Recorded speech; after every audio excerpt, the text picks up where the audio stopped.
Assalamualaikum warahmatullahi wabarakatuh. Apa kabar sahabat Sunyi Mencekam? Lama sekali kami tidak upload video, dan untuk kesempatan hari ini alhamdulillah kami bisa kembali hadir menjumpai Anda dan akan menyuguhkan cerita-cerita misteri yang menarik untuk Anda simak. Kali ini kami akan berbagi sebuah kisah nyata misteri yang berjudul 7 hari berbulan madu dengan kuntilanak. Kisah nyata ini sungguh-sungguh menimpa seorang penarik becak motor bernama Kartono. Dia berbulan madu dengan kuntilanak selama 7 malam di kota Stabat. Apa akibatnya yang akan dialami oleh Kartono? Simak cerita selengkapnya berikut ini. Kota Stabat ialah ibu kota Kabupaten Langkat, Sumatera Utara. Di penghujung bulan Mei terlihat amat sepi. Kendaraan roda 4 dan roda 2 yang biasanya hilir mudik melintas di tengah kota. Tapi pada saat malam itu, tidak kelihatan semenjak senja sampai larut malam. Gerimis memang turun membasahi jalan raya. Mungkin karena itu warga kota dan warga yang tinggal di pinggiran kota memilih tetap tinggal di rumah. Di tengah gerimis berselimut udara dingin menggigit sumsum. Para pengunjung di pasar kaget terlihat duduk menemani beberapa orang pengunjung warungnya. Biasanya di saat cerah, para pedagang tersebut tidak mempunyai waktu berbincang-bincang dengan pengunjung warungnya. Mereka sibuk melayani pengunjung warung yang datang dan pergi silih berganti. Akan tetapi kali ini suasananya menjadi lain. Mereka kelihatan larut dalam perbincangan. Malam tersebut menurut penanggalan Jawa ialah malam Jumat Kliwon. Malam yang dipercayai angker sebab kerap terjadi peristiwa misteri dan irasional. Akan tetapi di zaman now, malam keramat itu telah dianggap tidak ada lagi menakutkan. Lihat saja, kendati gerimis masih turun, para abang-abang becak masih tetap mencari sewaan tanpa memperdulikan keangkeran malam Jumat Kliwon. Salah satu dari pemilik becak bermotor tersebut ialah Kartono. Meskipun malam Jumat Kliwon dan hujan gerimis tidak juga berhenti, dia masih tetap mencari sewa. Kartono bersama beberapa orang temannya mangkal di simpang kompleks kantor Bupati Langkat. Mereka duduk di warung sambil menunggu sewaan yang turun dari bis jurusan Banda Aceh Medan. Segelas kopi hangat yang Kartono minum tidak dapat mengusir udara dingin. Meskipun jaket sampai 2 lapis sudah membalut tubuhnya, angin malam dapat menembus sampai ke tulang sumsum. Malam baru pukul 23:15 waktu Indonesia Barat. Kota Stabat yang biasanya ramai menjadi sunyi seperti kota mati. Kartono masih tetap setia menemani calon penumpang becak bermotornya. Sebuah bis jurusan Banda Aceh Medan berhenti. Seorang perempuan memakai baju kuning turun dari atas bis yang basah kuyup diguyur air hujan ini sampai menenteng payung di tangannya. Perempuan berbaju kuning gading tersebut berdiri di pinggir jalan, menantikan kendaraan yang lewat. Dia melambai-lambaikan tangan kanannya ke arah Kartono. Bergegas Kartono menghidupkan becak mesinnya dan segera menghampiri si perempuan itu. Dalam hati Kartono kegirangan karena jarang sekali dia dapat sewa perempuan cantik seperti malam ini. "Becak bang," kata wanita itu dengan suara lembut. Kartono tanpa sempat menyahut karena mulutnya seperti terkunci melihat betapa cantiknya perempuan calon penumpangnya itu. Sang Dewi pun segera naik ke atas becaknya. Darah Kartono tersirap ke ubun-ubun karena secara tidak sengaja rok pendek yang dipakai wanita tersebut tersingkap, sehingga terlihat pahanya yang putih mulus. Berulang kali Kartono harus menelan air liurnya. "Kemana tujuannya, Dik?" tanya Kartono sambil menahan gejolak dalam dada. "Ke Desa Ulat Berayun," jawab si perempuan itu. Kartono segera tancap gas menuju alamat yang disebutkan. Akan tetapi yang anehnya, baru sekitar 15 menit Kartono memacu becak motornya. Tiba-tiba dia merasa berada di tempat yang amat asing baginya. Ya, Kartono sepertinya memasuki kota metropolitan yang amat megah. Kendaraan mewah hilir mudik dan perempuan-perempuan cantik keluar masuk plaza. Seingat Kartono tidak ada plaza-plaza yang mewah seperti itu. Bahkan mobil-mobil yang hilir mudik pun sepertinya amat asing di matanya. "Rumahnya masih jauh, Dek?" Tanyanya sambil terus memikirkan keganjilan yang dihadapinya. Di ujung jalan sana, Bang, jawab si perempuan dengan suara lembut dan manja yang perlahan namun seperti membius Kartono. Berhenti di sini, Bang, katanya lagi.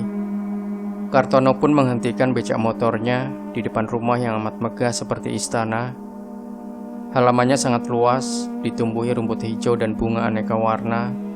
Bagian teras rumah tersebut dihiasi lampu kristal yang amat mewah. Singgah ya, Bang, nanti saya buatkan minuman bandrek susu, ajak perempuan itu ramah. Kartono tidak dapat menolak ajakan itu karena si perempuan sudah bergayut mesra di pundaknya. Kebetulan udara dingin begini meminum bandrek susu pasti dapat menghangatkan badan. Di samping itu, jarang sekali dia mendapat tawaran sebaik ini dari seorang penumpang, apalagi dari perempuan yang amat cantik sekali. Begitulah bisik batin Kartono. Sementara Kartono yang masih sibuk mengendalikan perasaannya, perempuan misterius tersebut mengambil anak kunci rumahnya dari dalam tas tangan yang disandang di bahunya. Tidak lama kemudian, pintu depan rumah dan megah tersebut terbuka. Kartono dipersilakan duduk di ruang tamu yang tertata amat artistik, sehingga membuat terus terbengong-bengong. Perabotan rumah tangga di dalam ruangan tamu tersebut seluruhnya terbuat dari kayu jati yang ukirannya amat indah. Duduk sebentar ya, Bang, saya ke dapur menyiapkan minuman buat abang, ucap si perempuan misterius itu, suaranya amat lembut dan manja. Kartono cuma bisa mengangguk. Dia terus terkagum-kagum melihat perabotan dalam rumah serba mewah dan megah itu. Pastilah perempuan ini anak orang kaya, sebab rumahnya saja bagaikan istana raja, bisik hati Kartono lagi. Pria beranak satu ini lebih kagum lagi ketika dia menatap perempuan pemilik rumah datang membawa 2 gelas minuman yang sudah berganti baju setengah telanjang. Lekukan tubuhnya terlihat nyata di mata Kartono. Perempuan itu cuma tersenyum menggoda saat menyuguhkan gelas berisi bandrek susu. Kartono dapat melihat leluasa 2 bukit kembar tegak berdiri runcing di badannya yang montok. Perempuan tersebut hanya tersenyum menggoda. Malam ini abang menginap di rumah saya aja. Saya takut sendirian di rumah, Bang, rengek manjanya. Kedua orang tua kamu kemana? Tanya Kartono agak gugup. Sudah meninggal dunia, Bang. Ayah meninggal akibat kecelakaan lalu lintas, dan ibu saya meninggal bunuh diri, cerita perempuan itu. Oh. Kartono melongo sampai akhirnya perempuan manja itu bersandar di pundaknya. Sekejap kemudian, jari jemarinya yang lembut menyelusuri pusat-pusat birahi di tubuh Kartono. Laki-laki mata keranjang ini pun tidak kuasa untuk tidak membalas sentuhan itu. Dia bahkan melakukannya dengan lebih agresif. Syahwatnya menuju puncak. Bang, kita melakukannya di dalam kamar saja ya, ajak si perempuan itu sambil melepaskan dekapannya. Kartono cuma menurut saja. Gendong, Bang, rengek perempuan itu manja. Kartono menuruti saja keinginannya. Tubuh sintal padat dan berisi itu dibopongnya. Kamarnya di mana ya? Tanya Kartono. Kamar dalam rumah itu memang ada beberapa pintu. Nanti saya kasih tahu, jawab si perempuan. Kartono pun berjalan mengikuti perintah si perempuan yang memintanya menuju ruangan di lantai 2. Kamar di lantai 2 ini lebih mewah lagi. Kartono terkagum-kagum melihat ruangan kamar yang amat indah dan megah seperti kamar seorang putri raja. Di sana ada tempat tidur terbuat dari kayu jati pilihan, berukir burung Raja Wali yang sedang mengepakkan sayapnya. Cahaya lampu dalam kamar tersebut remang-remang. Bau aroma wangi memenuhi seluruh ruangan yang didesain untuk pasangan pengantin baru. Nama adik siapa? Tanya Kartono penasaran, begitu terpesonanya, sampai dia lupa menanyakan nama perempuan cantik yang mengajaknya bercinta. Sri Kunti, jawab si perempuan manja. Nama saya Kartono, sahut Kartono tanpa diminta mengenalkan dirinya. Sempat terlintas dalam benak Kartono kalau nama perempuan ini aneh, tidak seperti nama kebanyakan perempuan. Namun apa arti sebuah nama bisik hatinya. Kartono sudah tidak sabar ingin segera melepaskan nafsu birahinya. "Jangan buru-buru bang, sabar sebentar ya," pinta Sri Kunti. "Saya sudah tidak tahan lagi. Tapi kita harus menikah dulu."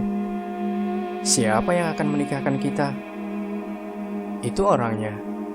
Sri Kunti menunjuk ke ruangan tengah rumahnya dari atas lantai 2. Anehnya, di ruangan itu sudah ramai orang berkumpul. Mereka semua memakai baju bagus, seperti hendak menghadiri resepsi pernikahan. Saat Kartono masih kebingungan, Sri Kunti turun dari atas lantai 2. Dia berjalan menggandeng tangan Kartono. Bersamaan dengan itu, Kartono melihat busana yang dipakai Sri Kunti sudah berubah menjadi busana pengantin berwarna putih. Padahal sebelumnya, perempuan itu mengenakan gaun sutra yang transparan. Aneh sekali. Mengapa bisa begini cepat? Keraguan ini sempat terselip di batin Kartono. Akan tetapi entah kenapa, dia kemudian tidak berusaha mempersoalkannya. Kartono sendiri bertambah bingung karena dirinya juga sudah memakai baju jas berwarna hitam dan memakai peci. Padahal sebelumnya dia berpakaian lusuh dengan jeans belel kesayangannya. Akhirnya mereka berdua menghadap petugas yang akan menikahinya. Akad nikah yang Kartono laksanakan tidak seperti waktu dia dulu menikah dengan Tuti, istrinya yang selalu setia menunggu di rumah. Kartono cukup hanya mengucapkan ikrar setia. Sesudah itu sudah resmilah mereka sebagai pasangan suami istri. Sesudah resepsi pernikahan selesai, semua tamu yang datang pergi meninggalkan rumah. Kini tinggal mereka berdua di dalam rumah besar itu. Hujan gerimis berubah menjadi amat deras. Udara dingin menusuk tulang. Kartono membutuhkan kehangatan. Sri Kunti pun sama membutuhkannya. "Sekarang kita sudah resmi sebagai pasangan suami istri. Silahkan abang menikmati tubuh saya," ucap Sri Kunti. Sehelai demi sehelai kain pembalut tubuhnya dia buka, sehingga akhirnya tampaklah pemandangan yang membuat lutut Kartono gemetaran. Pasangan yang barusan melangsungkan ikrar hidup berdua itu tidak sabar menikmati malam pertamanya. Kartono menggendong tubuh Sri Kunti memasuki kamar tidur yang sudah dipersiapkan untuk mereka berdua. Tubuh sintal itu Kartono baringkan di atas kasur empuk. Permainan birahi segera mereka lakukan. Kedua pasangan pengantin baru ini berpacu menuju finish. Keduanya berlari sama-sama kencang dan sama-sama final seperti kuda liar Sumbawa. Desah napas kenikmatan yang tiada tara. Selama ini, setiap dia berhubungan intim dengan istrinya selalu terasa hambar. Demikian juga saat dia melakukannya dengan PSK. Kartono merasakan kenikmatan biasa-biasa saja. Akan tetapi pada malam itu, dia merasakan tenaganya yang luar biasa, hingga membuat tubuh pasangannya lemas. Berbeda dengan Sri Kunti, meskipun permainan di atas tempat tidur sudah berlangsung selama hampir 2 jam, stamina tubuhnya masih stabil.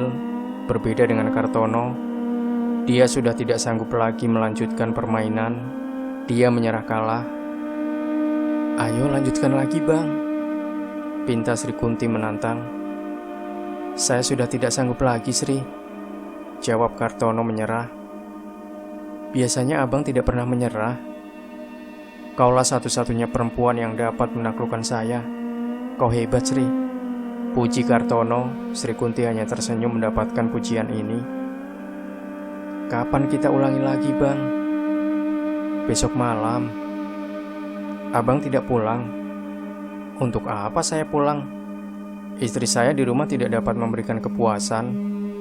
Berhubungan intim dengannya sama dengan memeluk bantal guling, tidak ada rasanya." Kartono mengeluh tentang istrinya yang usianya memang lebih tua 5 tahun dengannya. "Malam sudah menjelang subuh, kita tidur ya bang," bisik Sri Kunti. Kartono cuma mengangguk saja. Akhirnya keduanya segera memejamkan mata, sebab tubuh mereka sudah letih. Sebentar saja mereka telah lelap tertidur pulas, dan mereka melewatkan waktu yang amat panjang dalam tidur itu. Menjelang senja, Kartono baru terbangun dari tidurnya. Lampu di dalam rumah telah menyala semuanya. Sementara itu, Sri Kunti barusan saja mandi dan keramas. Rambutnya yang panjang sampai pinggul masih terlihat basah. Tubuh Kartono yang masih terasa lemah. Seluruh sendi-sendi tulangnya terasa mau copot semuanya. "Mas mandi dulu. Saya sudah siapkan air hangat dan handuk dalam kamar mandi," perintah Sri Kunti. Kartono menurut saja perintah Sri Kunti. Dia segera mandi di sebuah kamar mandi yang amat mewah, sehingga lagi-lagi Kartono tidak henti mengaguminya. Dia pun merasa seperti mendapat durian runtuh, tinggal di rumah mewah dengan istri yang cantik sekali. Selesai mandi, di meja makan, Sri Kunti sudah menyiapkan hidangan santap malam. Mereka berdua menikmati hidangan makan malam. Sesudah selesai santap malam, Sri Kunti mengajak Kartono ke taman belakang rumah. Mereka berdua bercengkerama sambil bermain ayunan. "Sri, permainan kita lanjutkan di dalam rumah saja ya," ajak Kartono yang sudah tidak sabar ingin segera melampiaskan nafsu birahinya. Sri Kunti hanya mengangguk saja. "Gendong bang," rengek manjanya. Permainan Sri Kunti ini tak dapat ditolaknya. Kartono membawa Sri Kunti masuk ke dalam kamar tidur. Kain sprei sudah diganti dengan yang baru. Tubuh perempuan yang digendongnya dia baringkan di atas kasur empuk. Mereka segera berlari menuju ke puncak birahi. Permainan malam kedua ini lebih hebat dan lebih gila lagi. Mereka baru mengakhiri permainan ranjangnya menjelang subuh. Keduanya terkapar, lemah, tidak berdaya. Mereka pun kembali tertidur lelap. Menjelang senja, Kartono lagi-lagi baru terjaga dari tidurnya. Demikian yang terjadi seterusnya setiap hari. Kartono menjalani rutinitas seperti itu, bercinta sampai larut, tertidur pulas, dan baru terjaga saat hari sudah senja. Kartono sama sekali tidak pernah mengetahui kehidupan di siang hari. Semua aktivitas hidup di dunia lain tempat Sri Kunti tinggal menetap sepertinya hanya berlangsung pada malam hari. Kampung tempat Kartono kini tinggal sepertinya hanya muncul menjelang senja hingga subuh. Siang hari kampung tersebut tidak pernah ada. Sudah 5 hari Kartono tidak pulang ke rumah. Informasi yang diterima oleh Tuti istrinya menyebutkan bahwa malam Jumat kemarin suaminya mengantarkan perempuan cantik. Sesudah mengantarkan perempuan tersebut, Kartono tidak pulang ke rumah. Tuti sudah mencari Kartono kemana-mana, akan tetapi tidak juga ditemukan Kartono karena takut terjadi sesuatu kepada diri suaminya. Tuti bahkan sudah melaporkan kasus hilangnya Kartono kepada pihak polisi. Beragam prediksi muncul akibat menghilangnya Kartono. Ada yang berpendapat barangkali perempuan yang diantarkan Kartono tersebut ialah anggota sindikat perampok. Tapi Tuti tidak percaya suaminya dirampok. Nalurinya mengatakan suaminya yang mata keranjang tersebut lagi bersenang-senang dengan perempuan cantik yang diantarkannya. Apalagi beberapa tahun yang lalu, Kartono pernah sampai 3 hari tidak pulang ke rumah. Sesudah mengantarkan sewa seorang perempuan cantik, ternyata Kartono tinggal serumah bersama perempuan tersebut. Teman-teman satu profesi dengan Kartono ada yang menyarankan untuk meminta bantuan dukun untuk mengetahui di mana Kartono berada sekarang ini. Saran itu dituruti oleh Tuti dengan diantarkan oleh adiknya. Tuti mendatangi rumah Mbah Katijo, dukun kampung yang tidak diragukan lagi kemampuannya. Di hadapan Mbah Katijo, Tuti menceritakan tentang suaminya sudah 5 hari tidak pulang ke rumah. "Suami kamu sedang berbulan madu," ucap Mbah Katijo menjelaskan. "Dengan siapa dia menikah, Mbah?" tanya Tuti sambil menahan geram. Dalam hati dia mengumpat habis-habisan suaminya. Padahal dulu Kartono sudah bersumpah tidak lagi berselingkuh. Kini dia ulangi lagi. Dia menikah dengan perempuan dari dunia lain. Siapa perempuan itu, Mbah? Tuti menjadi penasaran. Dia bangsa kuntilanak. Mendengar Mbah Katijo menyebut nama kuntilanak, bulu roma Tuti merinding. "Apakah suami saya masih bisa pulang, Mbah?" tanyanya sambil menahan tangis. "Bisa, tapi harus sabarlah.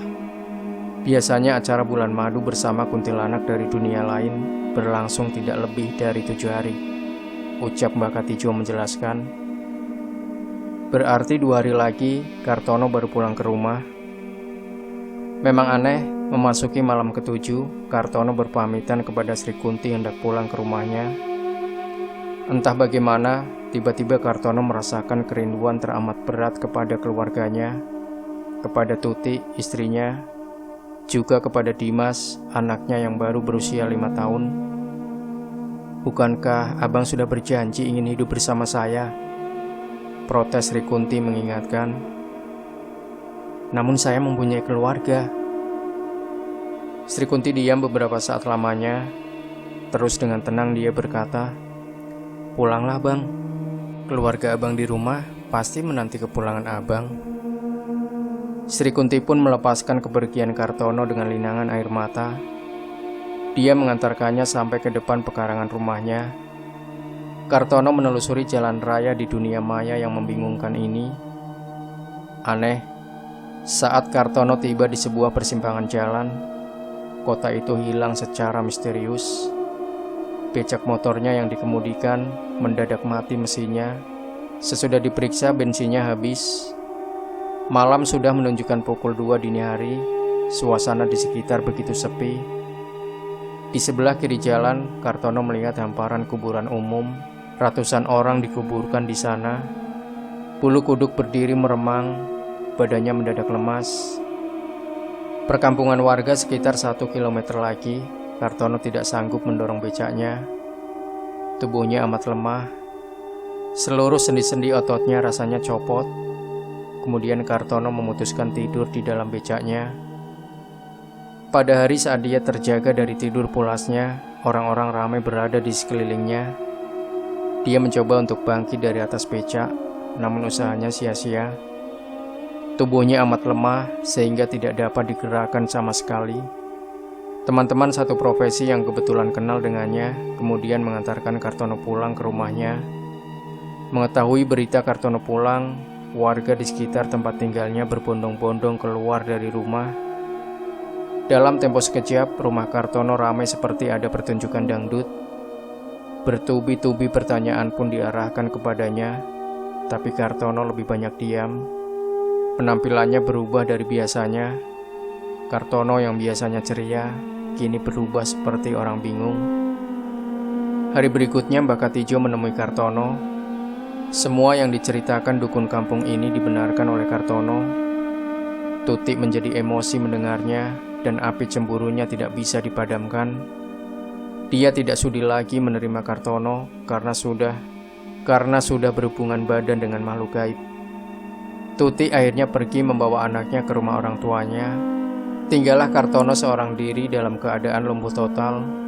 Kini dia hidup dari belas kasihan orang-orang yang dekat dengannya. Demikian sahabat Sunyi Mencekam.